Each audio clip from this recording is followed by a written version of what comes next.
Fulfillment is not a luxury, it's a necessity for a good life. If you're not passionate about what you do, you will not gain mastery, you will give up too early. So today I will share my most important secrets for lasting fulfillment. Here we go.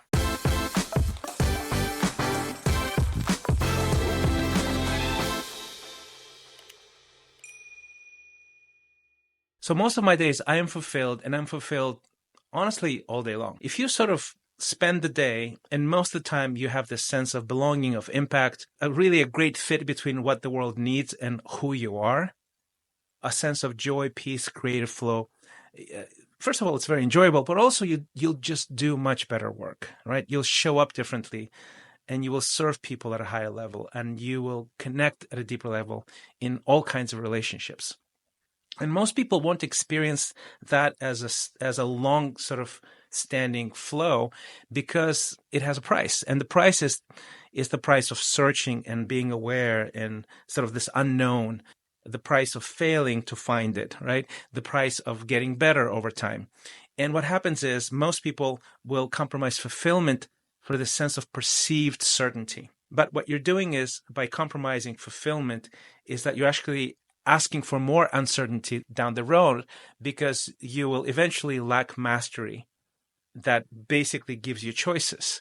And mastery only comes with sort of this very well-known number of 10,000 hours of practice or 10,000 iterations, where you can only get there and actually put in the 10,000 hours if you're fueled by passion and fulfillment. Otherwise, you just give up. It's just too painful to keep doing. So what I want to do is I want to give you my 3 secrets of long-lasting fulfillment and how that can change your life. It has changed mine. These are the things that have made most of the difference for me and are still fueling my life now. First secret is this: search for your calling. Do something that feels right. Experiment, fail, get better, do it again, do it again, do it again, do it again. And it's really a search. It's an exploration. That's why most people don't do it, because it's too painful. But I can remember in every season of life, in every season of my career, that in the beginning, it was just rough, right?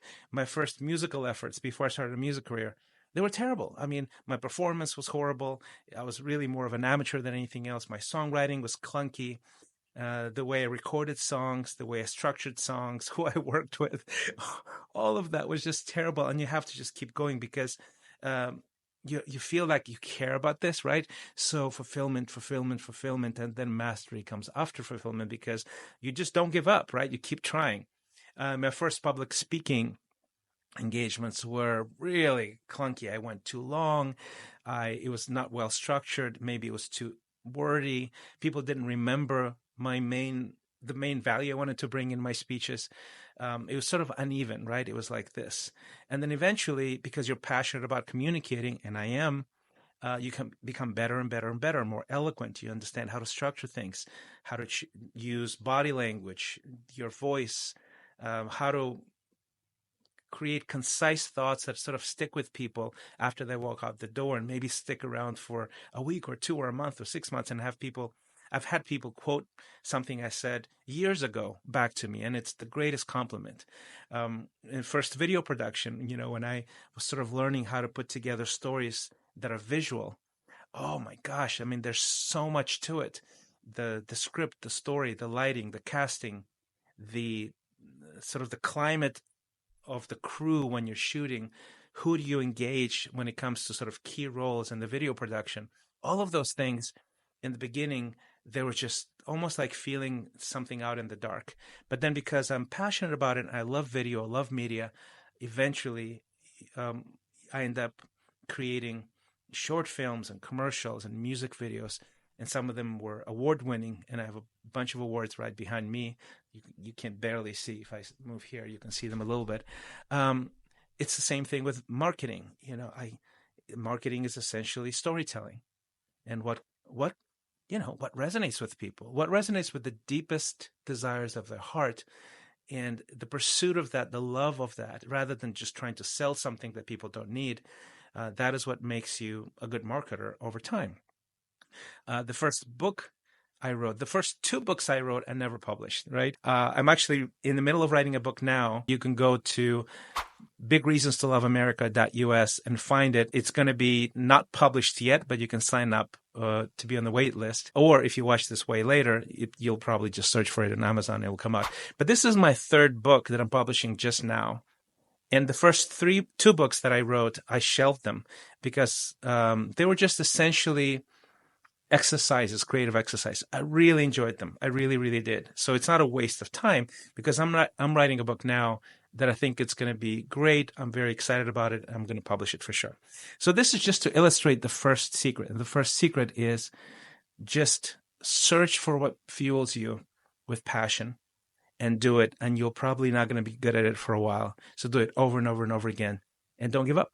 The second secret is knowing where to pivot in your fulfillment. And the reason I tell you this is because fulfillment is not this one fixed thing. It's a seasonal dynamic thing, right? And developing the capacity to be self-aware as a lifestyle, I call that metacognition, is crucial in this because you have to be able to recognize almost like when the wind changes, right? When what fulfills you until now is not what's going to fulfill you in the next 5 to 10 years. And how do you make that change? How do you recognize it? How do you pivot? So the ability to pivot is massively important. I'll give you a couple of examples. So in my very first career, I was very successful as a musician. And then I was on this train ride with my crew, basically. We're going to from a multi-city tour, thousands of people. It was just amazing. I was living the dream for a musician. But then a part of me goes, you know what? I've done this for a while. And it's almost, I felt guilty thinking about it this way because for most musicians, this kind of dream does not come true. And it came true for me. And I was enjoying it so very much. But there was more that I wanted, right? So I felt guilty saying, you know what, this is kind of not enough for me. I want to pivot to entrepreneurship and spiritual ministry and philanthropy and other things. And I had all these almost dormant parts of me who were dissatisfied, right? That were sort of not fed, not fulfilled. So having the cognition, even the courage to say, you know what, I'm not entirely fulfilled here. And then pivoting, how do you pivot? When do you pivot? I had a whole staff that depended on me for their livelihood. So when I shared, hey, I want to probably transition out of this over time, they thought I was crazy. So you disappoint people, you don't want to disappoint them, etc. But the same thing happened later when I was actually doing the spiritual ministry stuff and speaking all over the world. And it was unbelievable. And it is unbelievable. I still do it. But then I really wanted to explore philanthropy because it was sort of in my bones. I grew up in the third world. I wanted to serve the poor. And there's certain things in philanthropy that I didn't know. I just didn't have the mastery, and I wanted to learn those things. So I transitioned into that for a while and gained a lot of mastery and insight and expertise and just amazing experience along the way. But then I sort of got that entrepreneurial bug sort of bubbling up again. And I remember the moment when, I was just speaking with my wife, Deb, and we were not really planning to start a new company or anything like that. And I was just sitting there going, Deb, I feel like I want to start a new company. And here's what I want to do. I wanted to do music production and we were in Hollywood at the time. So I had this idea for a business, and eventually it transitioned into marketing and starting digital media company, then into coaching. And every step along the way, it was this pivoting that had to take place and some courageous steps that were scary. But it started off with this metacognition, this self-awareness. And what I want to encourage you to do is sort of develop a lifestyle, an ecosystem, perhaps a network, where you can be aware where things have to shift. And how do you do it wisely? How do you do it without too much risk? You always have risk. But also, how do you do it without burning too many bridges relationally? What's healthy for you? All of those things, right? Knowing how to pivot is the second secret that I want to share with you. And it's a whole art, a state of being, but I think it's an important ability to have, not just for fulfillment now, but fulfillment that is lasting over the long haul. Do you want to become more self-aware and clear about your goals? Try our free Xponential score. In just 5 minutes, get a high-level picture of where you stand in key life dimensions. Get your personal life score at xponential.life/score. The third secret to lasting fulfillment in my book is nurturing an ecosystem of people around you to grow you and guide you. People talk about it all the time, but it's very, very hard to do, and very few people do it well. For me, I've been incredibly focused on this in the last decade of my life. Of course, my number one partner, best friend, mentor is my wife, Deb. But I have peers who are doing life with me on a very deep level. And these are people that know everything about me. There's a circle of those people. There's a circle of mentors in different dimensions of life, different disciplines, different aspects of life. And then we have this long-term friends who we invest in on a regular basis.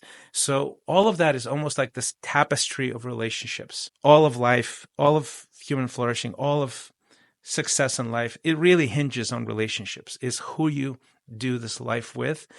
Are these people adding to your life, calling you higher? Are they keeping you safe? Are they loving you?